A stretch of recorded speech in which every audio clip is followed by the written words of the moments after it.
We are so blessed. Ons woon daarom regtig maar in 'n pragtige, wonderlike land. Kyk net hoe fantasmagories die skoonheid is van ons land. En ek kan nie ophou dankbaar wees vir hoe wonderlik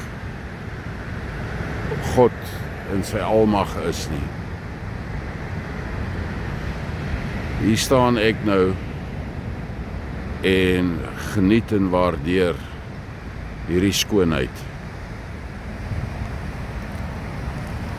En die res van Afrika staan in die verkeer. Want soos Esau het hulle siel verkoop vir 'n pot lensiesop. En hulle is op pad om geld te gaan maak.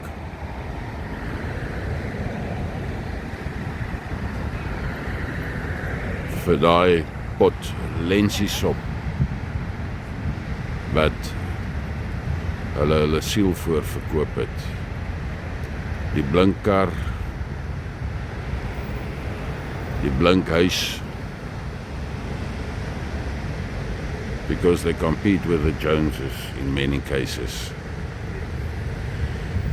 Running a race and just tripping themselves while they are running a race. So my message is, stop tripping yourself. Get out of the race.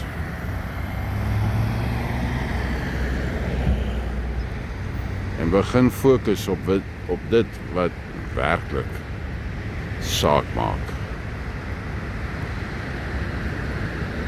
Hou op om Esau te wees.